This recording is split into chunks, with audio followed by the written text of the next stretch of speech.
Thank you very much for the kind introduction, Chair. And good afternoon to everybody. And I'm delighted to be here.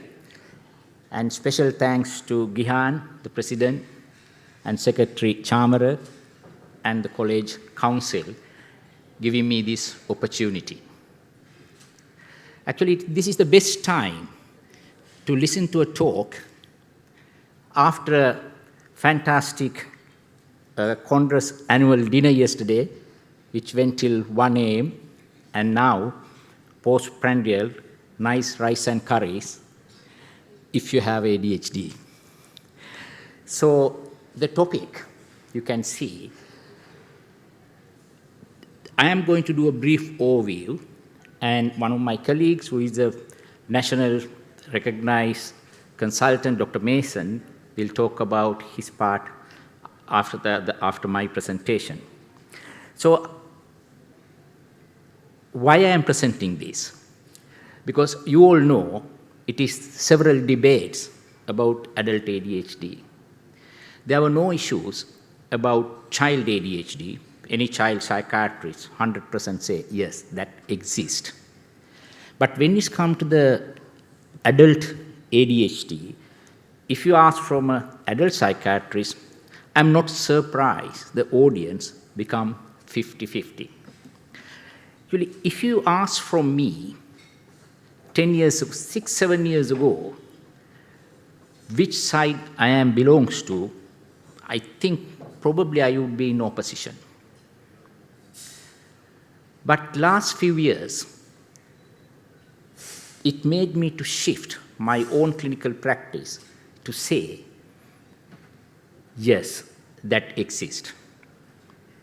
So my talk is to substantiate my understanding and my experience about it. But I don't want any of you to take it in and be open-minded and then decide using your knowledge and your clinical experiences and thinking about your patients.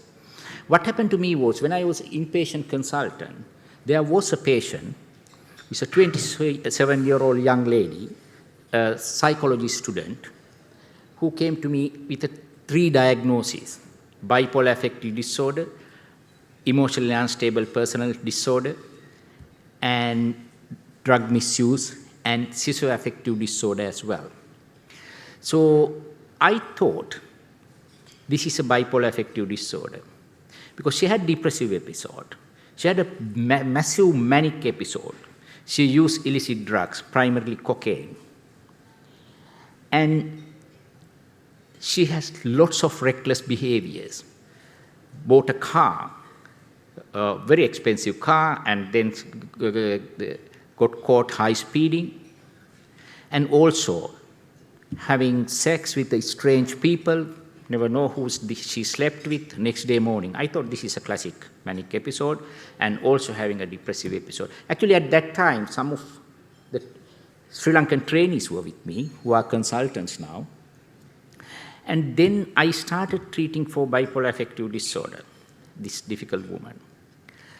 And I thought this is bipolar affective disorder plus emotionally unstable traits. Then my covering consultant, who is having understanding about ADHD, after seeing said that, Thilaka, why don't you think this may be a ADHD rather than anything else, and try ADHD medication. Even I didn't know what ADHD medications, and he suggested to me methylphenidate, which we started. And then within 2-3 weeks, she became a different woman. And she herself said, after a long time, I'm back to my normal self. I see my normal self. So that is the time I could convince, yes, this should be exist. Then I got the training from Mosley, and also started the project. I have seen more than 200 patients by now. And then I thought, yes, it exists. But same time, I would say that it is undiagnosed, misdiagnosed, overdiagnosed, and all these things happening. That is the confusion. So please don't take anything in. You think yourself and come into the decision. So my clinical experience in favor of ADHD. But what are the evidence? The scientific evidence, of course, is a clear, robust evidence to show that people having child ADHD and then persist into adulthood, 50 to 66%. So that should exist in that sense. And this is a global prevalence, but you can see when you come to the side of Asia, only Australia is there. So there is many non-believers like me. They are in various other countries.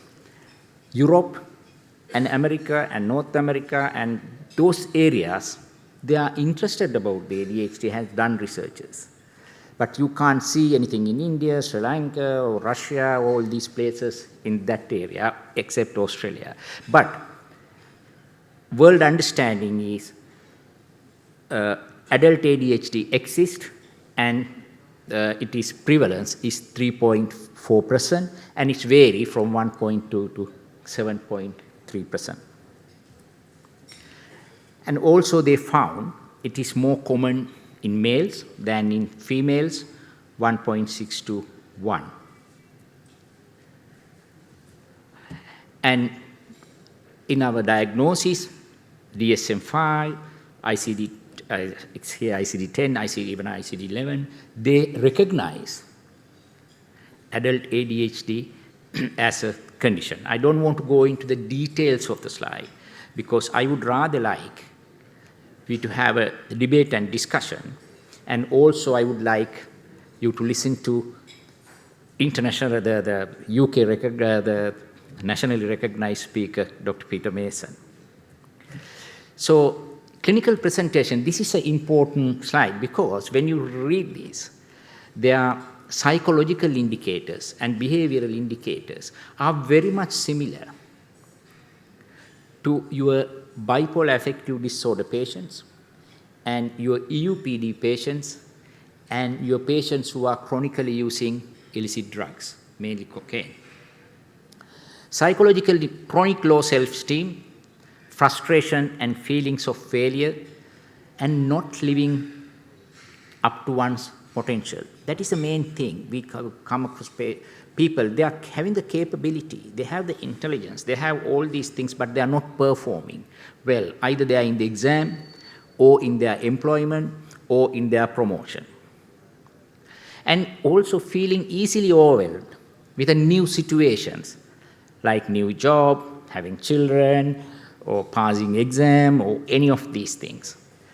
So then they are overwhelmed and behave like a kind of having a hypomanic episode. Mood fluctuations throughout the day. That is another thing, where the norm is and the abnormal. There is a very gray area. We know yourself and your friends, some people are having a mood fluctuation. We don't call it as ADHD or bipolar.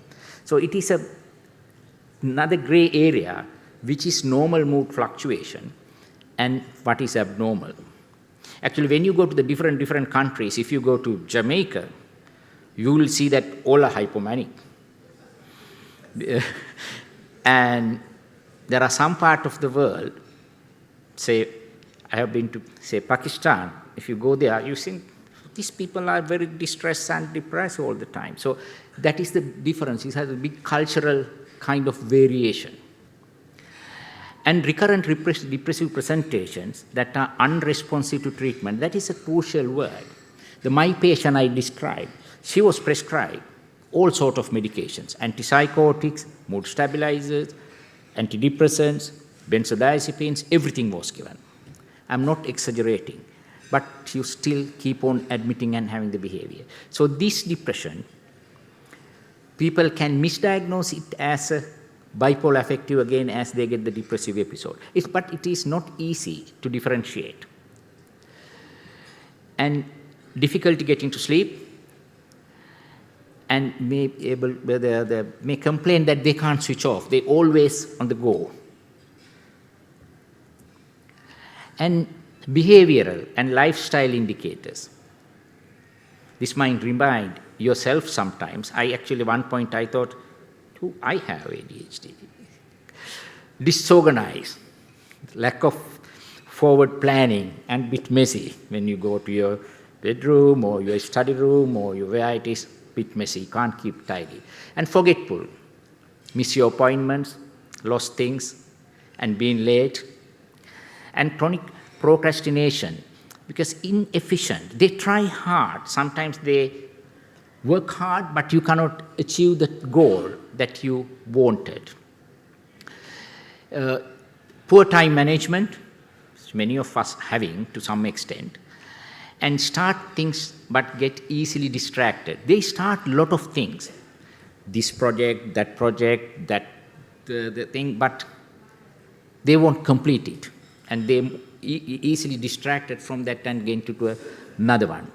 So you can see that it is a bit of a bipolar hypomanic presentation as well. The distraction affecting the education, and as I said, is procrastination, and struggling to complete your goals, whether it is job or your studies or your degrees. And difficulty in maintaining employment. Many of my patients, they are moving from one employment to another because they find difficult to cope with their managers, and they think that they are not satisfied with the job and kept on moving. And use alcohol. More than the alcohol, use illicit drugs, mainly cocaine. I think 60-70% of patients, if they are using illicit drugs, they use cocaine, because cocaine is making them more relaxed. So we can easily misdiagnose it as illicit drug use. And they more involved in criminal offenses like high speeding, accidents, etc. So recognition of adult ADHD is increased prevalence in some populations. You heard Dr. Sullivan's talk in their forensic areas. You can see the people with adult ADHD. And people with epilepsy, mental health conditions, acquired brain injury, history of substance misuse, neurodevelopmental disorders, people with close if somebody has a family history of ADHD. And it's associated with complex neurobiology. There is evidence to say that it exists. There are structural evidence, functional evidence, and chemical evidence. Structural evidence, they have found that it's associated with structural abnormalities such as the gray matter density in the bilateral dorsal attentional network than in adult ADHD people. And also, biochemically, they have found that there is a dopaminergic involvement with the environment factors and serotonergic involvement. Neurochemically, again they found there is an effect on their executive function areas, especially cingulate cortex, prefrontal cortex, caudate nucleus, and cerebellum. And negative impact if you are not treated with the adult ADHD patients, and they have found robust evidence that it can have an impact on their education and employment, especially family relationship, problems in family relationship, quality of life, their mortality is high, their risk-taking behaviors, criminality, reckless driving, substance the misuse, etc. So there is a clear evidence that if you are untreated, there is a negative impact on their life. And when you come to the diagnosis, it is not just using a rating scale and treating with medication. So you need to involve with the family, you need to do the family coaching and cognitive behavioral therapy. All these, pharmacological therapy is one of them. And there's a bit of a mix-up with the slides, but it's okay. And they have found that treating adults with ADHD may lead to lots of benefit, especially 100% in their driving performance, and also 90% in their self-esteem, and 80% of social the functioning. So there is a clear benefit of treating patient with adult ADHD. So there is available pharmacological treatment. I understand in here you have methylphenidate and you have atomoxetine. So we have for adults it is indicated long-acting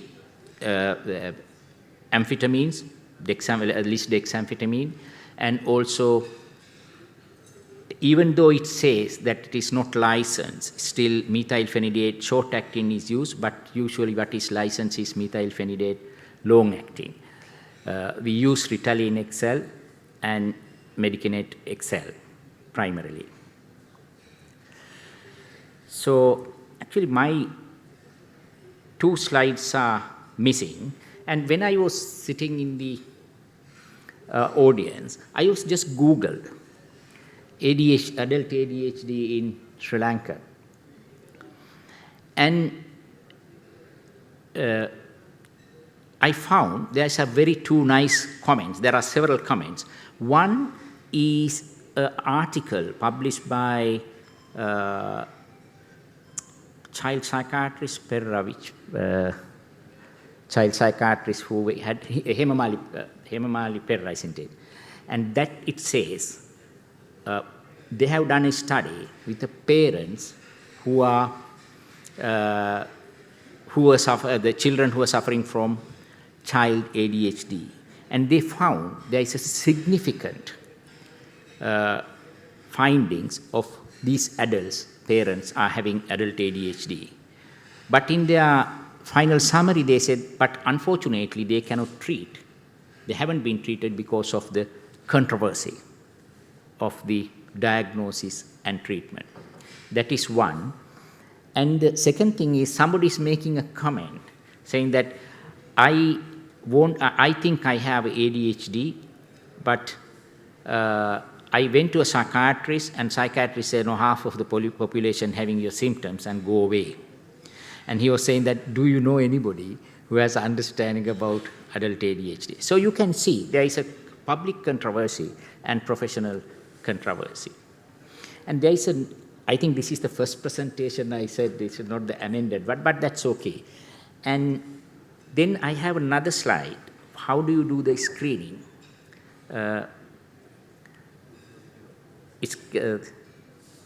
You don't have the latest updated one, do you? Or you can't do it now. That's fine.